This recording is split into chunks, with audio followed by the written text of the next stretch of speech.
سلام، من ناهید فیض‌آبادی هستم، مدرس ریاضی. خب رسیدیم به فصل پایانی کتاب ریاضی، فصل دایره ها. بچه ها این فصل خیلی اهمیت داره چون نکاتش بعداً در سال نهم خیلی تو سوالات برای شما مطرح میشه. توی این فصل میخوایم نسبت حالتهای خط و دایره رو با هم دیگه در نظر بگیریم. یه خط با یه دایره ممکنه چند تا حالت براش اتفاق بیفته. وقتی خط کاملا کنار دایره قرار بگیره، نگاه کنید بین خط و دایره هیچ فاصله ای نیست، انگار خط رو کاملا مماس با دایره رسم کردیم. ما به این حالت میگیم حالت مماس، یعنی خط به دایره کاملا چسبیده.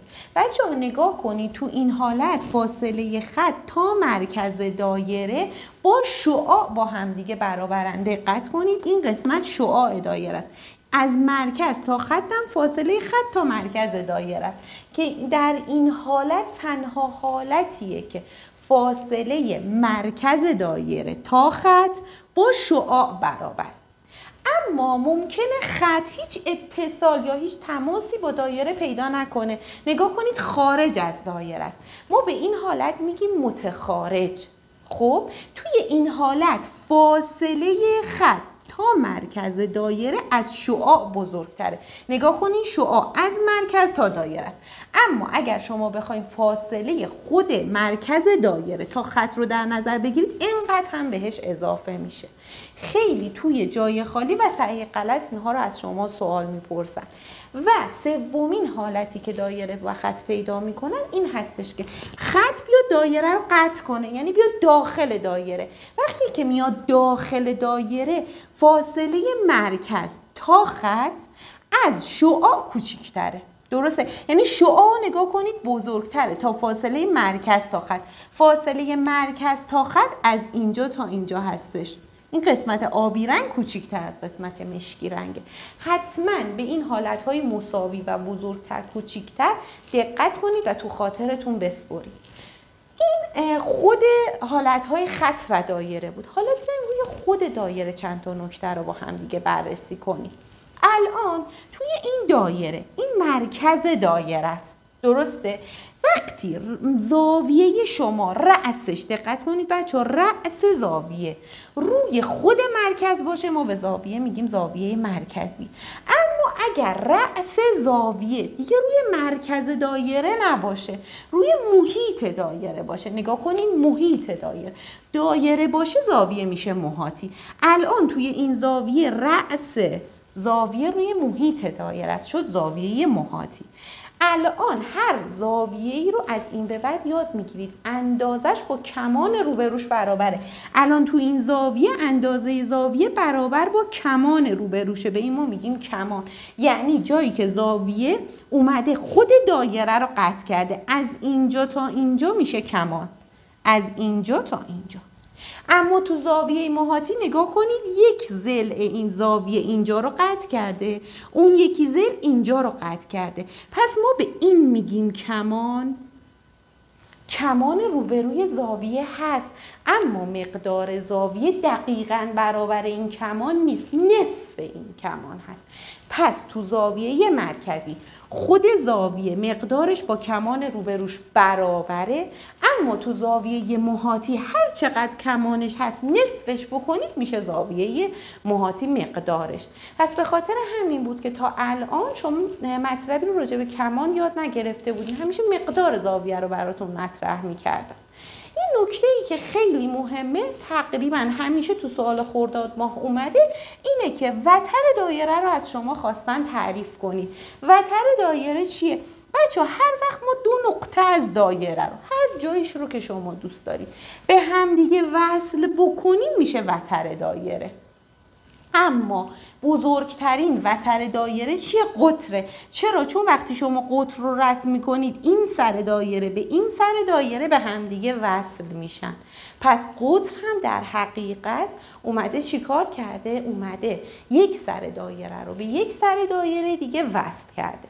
قراره توی این فصل بچه ها ما خیلی مقدار زاویه رو بر اساس کمان روبروش به دست بیاریم. مهمترین نکته اینه که شما تشخیص بدین زاویه محاطیه یا زاویه مرکزیه. بگردید دنبال رأسش. اگر روی مرکز بود میشه مرکزی، اگر روی محیط دایره بود میشه محاطی. خواستین کمان رو پیدا کنین، ممکنه چند تا زاویه که داخل یک دایره باشه برای شما سخت باشه. حتما راجع به هر زاویه‌ای که دارید دقت میکنید نگاه کنید ضلع‌هاش کجا دایره رو قطع کرده، یعنی ضلعش رو روی دایره با علامت ضرب در نشون بدید. این دو قسمت که روی محیط دایره هستن میشه مقدار کمانش. فقط تو زاویه مرکزی برابر با کمان روبروش زاویه، اما تو زاویه محاطی نصف کمان روبروش میشه. بچه‌ها ممنون میشم کانال ما رو سابسکرایب کنید، زنگوله رو بزنید که ویدیوهایی که جدیدی که براتون قرار میدیم رو از دست ندین و کانال ما رو به دوستانتون هم معرفی کنید. بریم سراغ حل سوالات مهم کتاب ریاضی. بچه‌ها یکی از سوالات کتاب ریاضی که جزو سوالات خیلی مهم بود، خواستم این نکته رو روی سوال کتاب ریاضی براتون توضیح بدم و اینجوری براتون ملموس بشه و خودتون روی سوال ببینید. دقت کنید از این به بعد به کلمه مماس حساس باشین، یعنی هر جایی که دیدین گفتیش خطی بر دایره مماسه یه نکته باید یادتون بیاد. مماس وقتی میشه یه خط بر دایره یعنی بر شعاع عموده.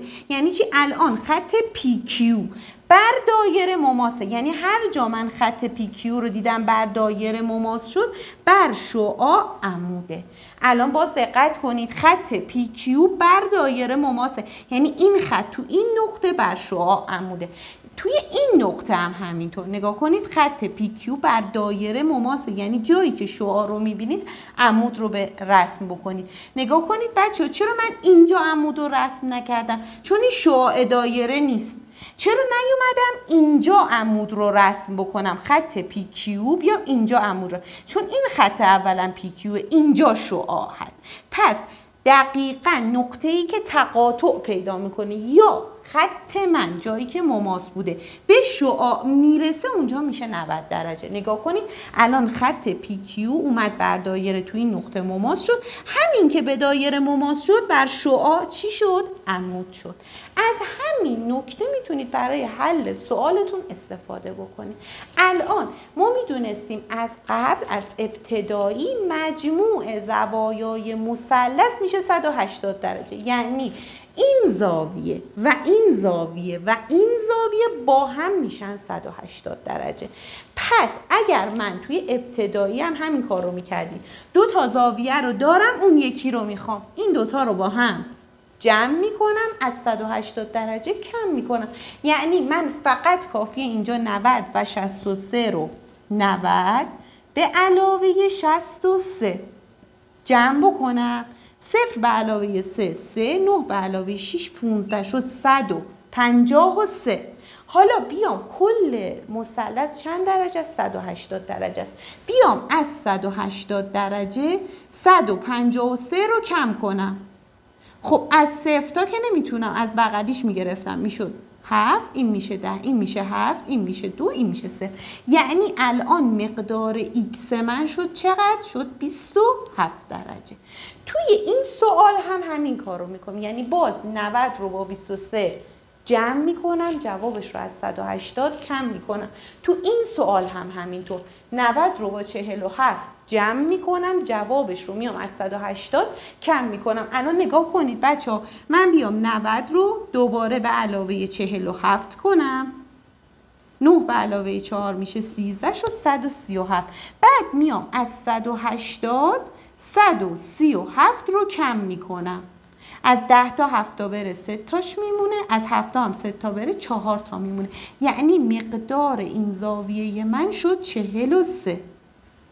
بچه ها حتما این سوال رو خودتون حل بکنید و به جواب برسید و ببینید آیا جواب شما با این روشی که رفتین مطابق با این هست که 3 تا زاویه جمعش بشه 180 درجه. بچه باز یکی از سوالاتی که اومده همین مسئله موماس رو تو این سوال مطرح کرده. گفته توی این دایره الان خط RQ یا QR بر دایره موماسه. ما وقتی که میگیم این خط اومده به دایره موماس شده، کجا تماس پیدا کرده با دایره؟ توی این نقطه. پس اینجا بر شعاع دایره عموده، اینجا هم عموده. چرا من 2 تا عمود کشیدم؟ چون یه مثلث این سمت میبینم، یک مثلث هم این سمت میبینم. الان میخوام مقدار x رو پیدا کنم. باز 2 تا از زاویه های یک مثلث رو دارم، میخوام زاویه سوم رو پیدا کنم. میگم 90 به علاوه 69 که میشه 109 59. میام از 180 159 تا کم میکنم، مقدار x به دست میاد. 180 منهای 159. خب این میشه 7، اینم میشه 10. از 10 تا 9 تا بره یکی باقی میمونه، از 7 تا هم 5 تا بره 2 تا و اینجا 0. یعنی مقدار x من شد چقدر؟ 21 درجه. الان مقدار Q رو از ما نخواسته، مجهول نذاشته، ولی اگر بخواد باز همین کار رو انجام میدیم. چی کار میکنیم؟ میایم 90 رو با 27 جمع میکنیم، جوابش رو از 180 کم میکنیم. یک روش دیگه هم داره، ولی از این روش برین که ذهنتون بتونه خوب راه حل رو تجزیه کنه. مثلا روش دیگه چیه؟ میتونستین این 2 تا زاویه رو هم جمع کنین، مقدار این رو دارین، این رو دارین، 2 تا رو جمع میکنید، از 180 کم میکنید. ولی همون راه حل اول بهتره، یعنی بیایید 90 رو با 27 جمع بکنید، جوابش رو از 180 کم بکنید. دوباره تو این دایره نگاه کنید، خط QR بر دایره موماسه، یعنی من اینجا 90 درجه رو دارم، اینجا هم 90 درجه رو دارم. خب من میخوام مقدار مجهول یا همون x رو به دست بیارم. این زاویه 29 درجه هست، این هم که 90 درجه هست. مقدار x رو میخوایم به دست بیاریم، کافیه 90 رو با 29 جمع بکنیم، جوابش رو از 180 کم بکنیم. پس 90 به علاوه 29 که میشه 119، از 180 119 درجه رو کم میکنیم. 7 10 1 از 7 هم یکی بره 6. پس اینجا شد مقدارش چقدر بچه ها؟ 61 درجه. الان این شد 61 درجه. باز هم اگر اینجا رو از ما خواسته بود میتونستیم بیایم زاویه 35 درجه و 90 درجه رو جمع بکنیم، جوابش رو از 180 کم بکنیم. بچه چندین مثال از این حالت سوال که میاد یه خطی بر دایره موماس میشه رو با هم دیگه حل کردیم. چرا؟ چون نکتهش کاملا تو ذهن شما موندگار بشه و از طرفی جزو سوالات حتمی امتحانیتون هست. پس هر جا دیدید هر خطی بر دایره موماسه، بر شعاع دایره عمود میشه. حالا اگر 2 تا زاویه از یک مثلث رو دارید، کافیه اون 2 تا زاویه رو با هم جمع بکنید، جوابش رو از 180 درجه کم بکنید تا زاویه سوم یا زاویه مجهول شما به دست بیاد. باز یکی از سوالات مهم کتاب ریاضی. توی این سوال ما قراره از فصل قبل که فیثاغورس بود هم بیایم استفاده بکنیم. نگاه کنید بچه، گفته در هر شکل خط SR بر دایره موماس هست. خط SR نگاه کنید، تو اینجا هم همینطور SR. وقتی میگه بر دایره موماس است، یعنی بر شعاع دایره چیه؟ عموده. یعنی من اینجا علامت 90 درجه رو قرار میدم، دوباره اینجا علامت 90 درجه رو قرار میدم. خب اینجا دیگه از ما مقدار زاویه نخواسته، مقدار ضلع رو خواسته. در مثلث قائم الزاویه ما مقدار اضلاع رو از چه رابطه‌ای به دست می آوردیم؟ از رابطه فیثاغورس.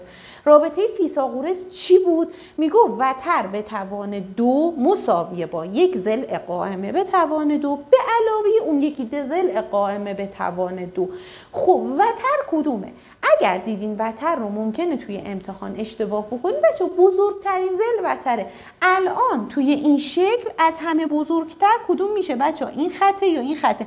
ظاهری هم نگاه کنین این خطه، پس این وتره.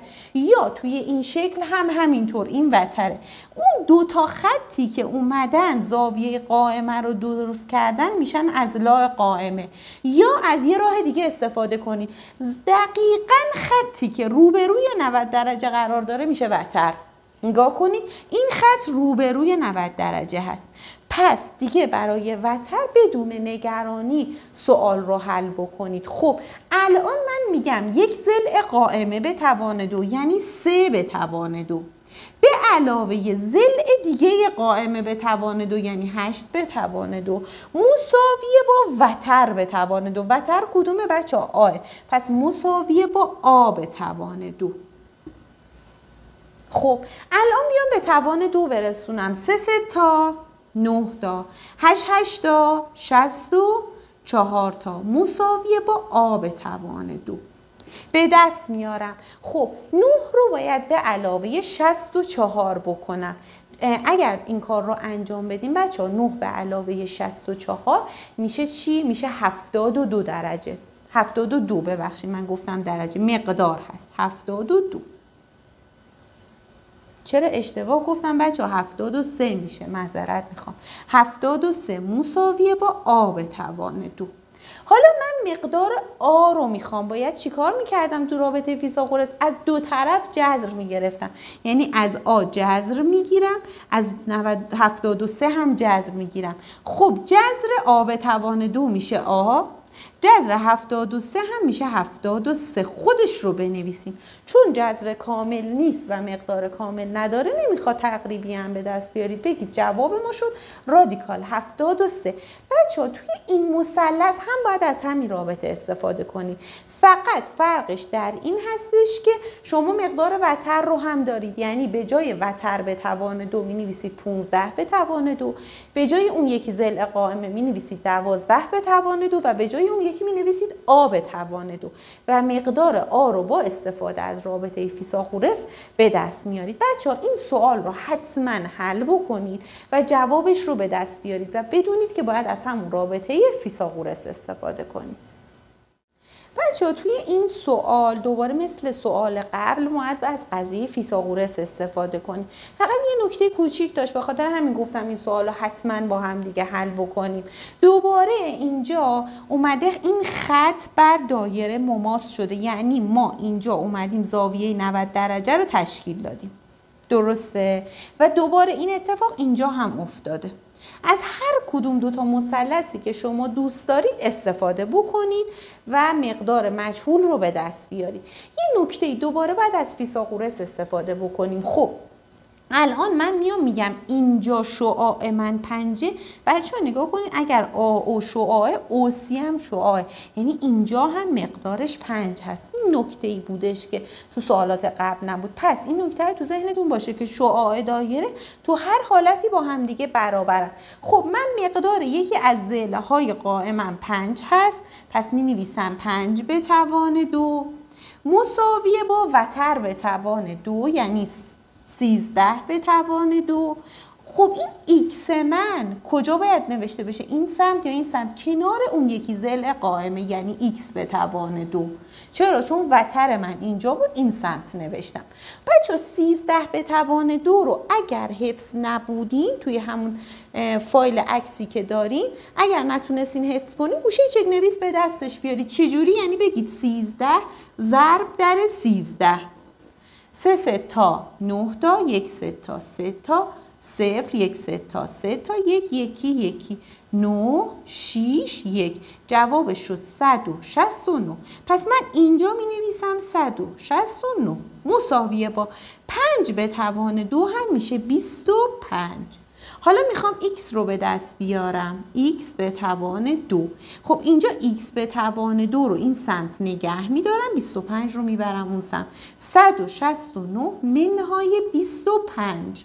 وقتی بچه ها منها بکنیم از 9 تا 5 تا بره 4 تا، از 6 تا هم 2 تا بره 4 تا، شد 144. جذر 144. چرا؟ چون من فقط x رو میخوام. پس چی کار کنم؟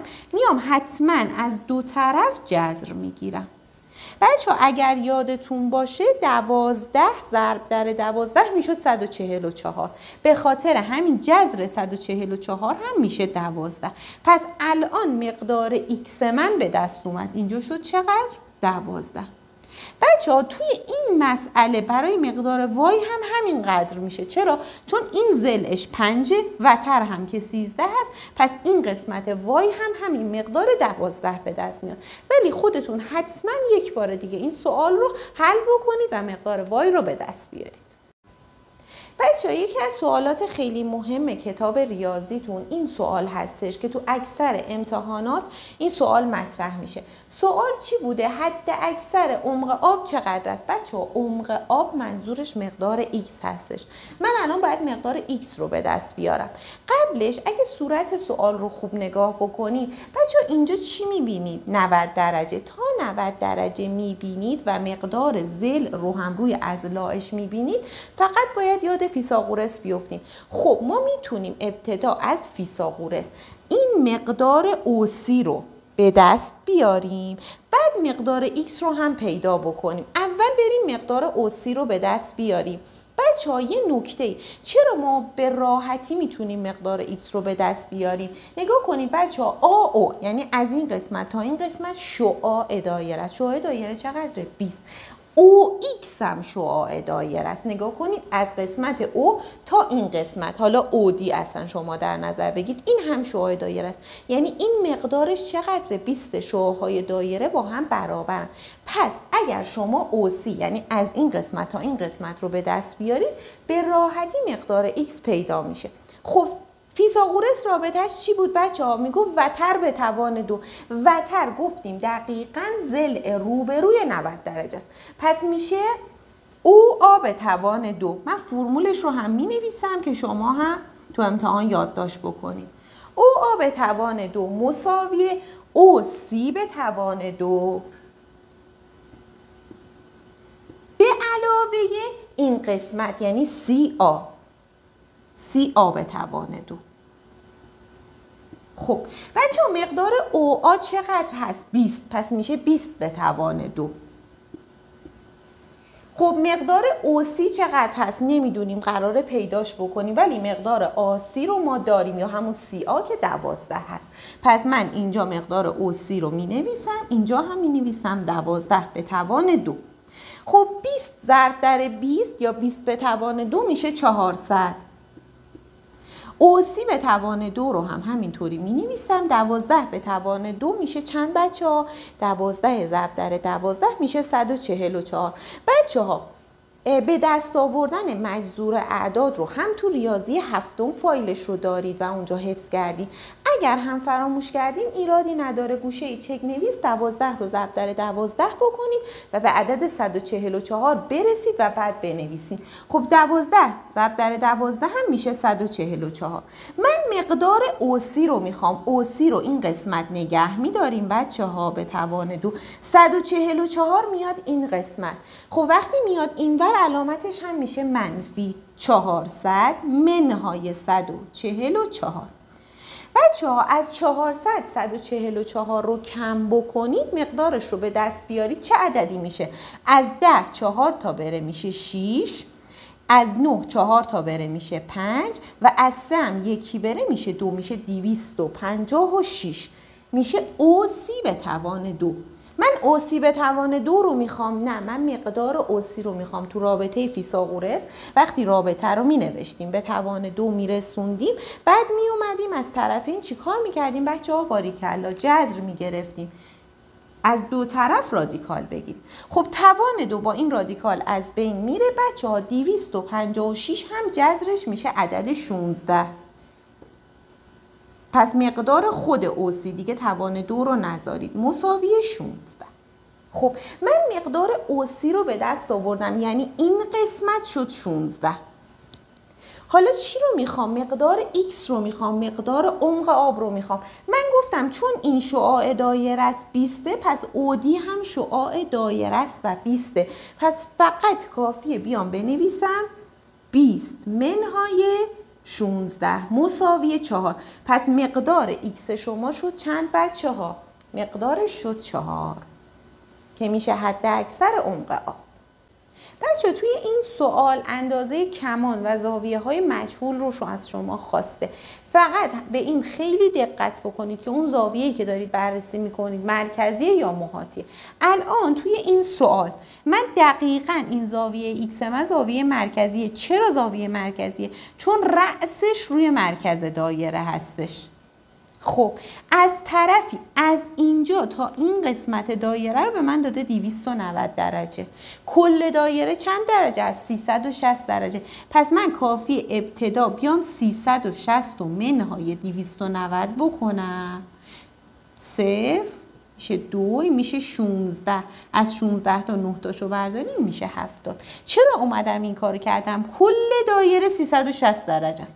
از این قسمت تا این قسمتش شده 290. پس این قسمتی که باقی مونده 70 درجه است.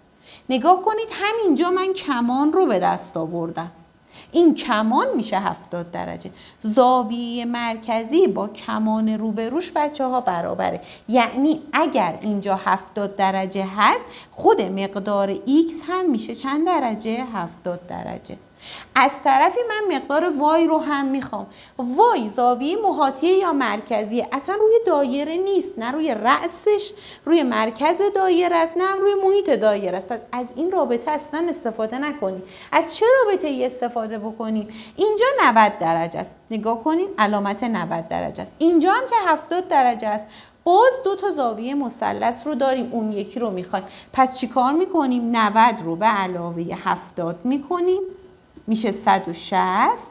از 180 160 تا کم میکنیم، میشه 20. پس مقدار y به دست اومد. نگاه کنید مقدار y چقدر شد؟ 20 درجه. خب این از این سوال. پس هم از مقدار زاویه مرکزی استفاده کردیم، هم از خود مجموع زوایای مثلث. توی این سوال بچه ها نگاه کنید الان از شما اینجا مقدار x رو خواسته. این زاویه‌ای که اینجا 100 درجه هست زاویه مرکزیه یا محاطی؟ هزار آفرین به شما، مرکزیه. چرا؟ چون رأسش روی مرکز دایره است. پس اگر این زاویه 100 درجه هست کمان روبروش هم 100 درجه هست. نگاه کنید از اینجا تا اینجا میشه 100 درجه. خب از طرفی اینم با زاویه مرکزی هست، یعنی مقدارش 140. پس زاویه‌ای که کمان روبروش هم میشه 140 درجه. مقدار کمان روبروش یعنی از این قسمت تا این قسمت. من الان این قسمت رو میخوام اندازه کمان. کل دایره چند درجه هست؟ 360 درجه. پس اگر این قسمتش رو میخوام میام این دوتا رو با هم دیگه جمع میکنم، جوابش رو از 360 کم میکنم. 100 به علاوه 140 مساوی 240. حالا کافیه بیام از 360 درجه 240 درجه کم بکنم که میشه چقدر؟ 120 درجه. یعنی الان مقدار این کمان من 120 درجه هستش. خب اگر این 120 مقدار زاویه روبروش، چون زاویه مرکزی هستش با کمان روبروش برابره، یعنی اگر این 120 مقدار x من هم 120. حتما به این نکته دقت کنید. چرا؟ چون زاویه‌ام زاویه مرکزی بود. حالا از من مقدار z رو هم میخواد. بچه ها z میشه زاویه چی؟ زاویه محاطی. اما من خود کمان روبروی z یعنی این ضلعش که اینجا رو قطع کرده، این یکی ضلعش رو هم بخوام ادامه بدم اینجاست، ولی من مقدار کمان روبروش رو ندارم. از یه رابطه دیگه استفاده میکنم. بچه ها نگاه کنید الان توی این مثلث این ضلعش شعاع دایره است، این ضلعش هم شعاع دایره است. یعنی این ضلع با این ضلع برابره. وقتی این ضلع با این ضلع برابره میشه متساوی الساقین، یعنی این ساق با این ساق برابره. پس این زاویه مجاور به ساق با این زاویه مجاور به ساق هم با هم برابره. دو تا ساق ها برابرن، دو تا زاویه ها هم برابر. کل یه مثلث میشه چقدر؟ 180 درجه. چه مثلثی؟ این مثلث. بچه‌ها نگاه کنید این مثلث کلش میشه چقدر؟ 180 درجه. ما داریم راجع به این مثلث که شد متساوی الساقین حرف میزنیم. خب من یکیش رو میدونم 120. پس میام از 180 درجه رو منهای 120 میکنم، میشه 60. 60 رو تقسیم بر 2 میکنم، که میشه 30. یعنی اینجا میشه 30، این هم میشه 30. چرا؟ چون کل مثلث 180 بود، اینجا 120. این دوتا با هم برابرن، پس هر چی که از 180 باقی میمونه بین این دوتا زاویه تقسیم میشه. اینجا میشه 30 درجه، اینجا هم میشه 30 درجه. پس مقدارش شد چقدر بچه ها؟ 30 درجه. خب از این زاویه متساوی و ساقین بچه ها اگر بخواین براتون مرور بشه نگاه کنید، اینجا هم مثلث متساوی و ساقینه. چرا؟ چون این ساقش و این ساقش هر دو شعاع هم با هم برابر، یا توی این مثلث هم همینطور باز هم متساوی و ساقینه. چرا؟ چون این ساقش شعاع دایره است، این ساقش هم شعاع دایره است. پس 100% این دوتا زاویه با هم برابرن و این دوتا زاویه در این مثلث هم با هم دیگه برابر هستن. بچه‌ها تو این سوال که یکی از سوالات مهم کتاب ریاضی هست، اندازه زاویه ها و کمان های مجهول رو از شما خواسته. ابتدا مشخص بکنید آیا زاویه که من دارم بررسی میکنم مرکزی یا محاطی. الان تو این زاویه 42 درجه چون رأسش نگاه کنید بچه‌ها روی محیط دایره هست، پس این زاویه میشه محاطی. درست شد؟ خب من میخوام کمانش رو مشخص کنم، میام دو تا ضلعی که این زاویه رو ساخته روی محیط دایره مشخص میکنم، این مقدار کمان اون زاویه رو به من میده. حالا تو زاویه مرکزی زاویه برابر با کمان روبروشه، اما تو زاویه محاطی زاویه من نصف کمان روبروشه. یعنی اگر این زاویه 42 درجه هست، این کمانش 2 برابرشه.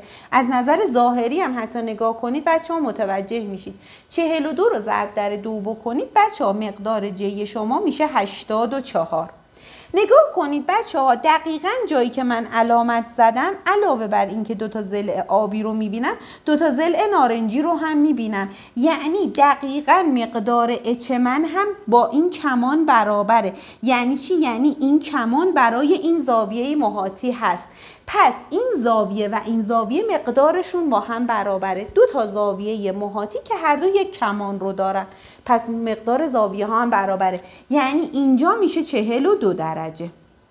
خب بچه دقت کنید، الان مقدار این زاویه 33 درجه، این زاویه محاطیه. چرا؟ چون روی محیط دایره است. اضلاعش اگر بخواین کمانش رو هم مشخص کنید، یکی اینجا هستش و یکی هم اینجا محیط دایره رو قطع میکنه. یعنی این میشه مقدار کمانش، یعنی دقیقاً کا. پس کا میشه کمان زاویه 33 درجه. اما چون زاویه 33 درجه زاویه محاطیه، کمانش 2 برابر اون هست. یعنی 2 برابر 33 میشه 66. خب بچه ها اگر دقت کنید کمان آی هم دقیقاً این مقدار کا هست. یعنی مقدار زاویه آ هم میشه همون 33 درجه. باز دو تا زاویه محاطی که یک کمان بهشون تعلق گرفته. پس مقدار آی رو هم من مینویسم 33 درجه. بچه توی این شکل هم همین رو خواسته براتون مطرح کنه. نگاه کنید بچه ها، این زاویه دی من زاویه محاطیه، رأسش روی محیط دایره است. زاویه اوی من زاویه مرکزی، رأسش روی مرکز دایره است. و زاویه سی من هم زاویه محاطیه، باز هم رأسش روی محیط دایره است. بچه ها اگر کمان این سه تا زاویه رو من بیام مشخص بکنم، این قسمت سبز یک بار اینجا محیط دایره رو قطع کرده، یک بار اینجا. توی این نقاط میبینم هر سه تا زاویه در اینجا محیط دایره رو قطع کردن. پس دو تا زاویه محاطی و یک زاویه مرکزی هر سه یک کمان رو دارن. خب من میگم اینجا فقط زاویه محاطی 30 رو به من داده، مقدارش 57 هست. زاویه محاطی کمان روبروش 2 برابرشه. 2 برابر 57 بچه ها چی میشه؟ میشه 114. پس اینجا مقدار زاویه من میشه 114، مقدار کمان من. از طرفی مقدار زاویه او چون مرکزی هست دقیقاً با این 114 برابره. یعنی مقدار زاویه او هم میشه 114 درجه. خب بچه ها این زاویه محاطیه میشه نصف کمان روبروش، نصف 114 میشه همین 57. یعنی مقدار زاویه دی و سی هر دو با هم برابره، اینجا هم میشه 57. پس بچه‌ها این نکته خیلی مهمه که بعضی وقتا یه زاویه محاطی یا یه زاویه مرکزی میتونن هر دو یک کمان رو داشته باشن. زاویه مرکزی برابر با کمان روبروشه، حتی از لحاظ چشمی هم نگاه کنید برابر با کمان روبروشه، اما زاویه محاطی نصف کمان روبروش هست. بچه‌ها رسیدیم به آخرین سوال آخرین فصل کتاب ریاضیتون. قبل از اینکه سوال رو با هم دیگه حل بکنیم بچه‌ها من خواستم بهتون بگم که من تمام سعیم رو کردم که در هر فصل نکات آموزشی مهم و همینطور سوالات ریاضی که توی اون فصل خیلی مهم بود رو براتون حل بکنم و همینطور میانبرها رو براتون مطرح بکنم تا سوالات رو بتونید خیلی راحت تر حل بکنید. حتما تمرین بکنید و هر جایی از فصل یا سوالی رو متوجه نشدین دوباره فیلم ها رو ببینید. انشاءالله بهترین نتیجه رو در امتحان ریاضیتون کسب بکنید. ممنون میشم حتما ما رو سابسکرایب بکنید و همینطور منتظر کامنتاتون هستم چون اونا خیلی به من انرژی میدن و با لایکاتون هم من رو حمایت بکنید. بچه‌ها بریم سراغ حل این سوال. توی این سوال که یه سوال خیلی مهمه که توی امتحانات ریاضی برخی مدارس همین سوال اومده تو امتحان ریاضی خرداد ماه. چی گفته این سوال؟ اومده گفته زاویه و کمانهای زیر را پیدا کنید و بنویسید. بچه‌ها وقتی من زاویه آ 30 درجه هست کمان روبروش هم کدوم قسمت میشه؟ قسمت B و C. نگاه کنید کمان روبروش چون زاویه آ محاطیه رأسش روی محیط دایره است پس زاویه محاطیش 2 برابرش میشه کمانش. دقت کنید زاویه محاطی نصف کمانه یا کمانش 2 برابر زاویه است. 30 ضرب در 2 میشه 60. بچه رسیدیم دوباره به همون نکته. این زاویه مرکزی هم برابر با کمان روبروش هست. یعنی اگر کمان 60 درجه هست خود این زاویه مرکزی هم چقدر هست بچه ها؟ 60 درجه. اینجا چه زاویه محاطی چه زاویه مرکزی هر دو یک کمان رو به خودشون تعلق دادن. با یک کمان داره محاسبه میشه. اما چون این زاویه مرکزی برابر با کمان روبروش هست ولی این چون زاویه محاطی نصف کمان روبروش هست.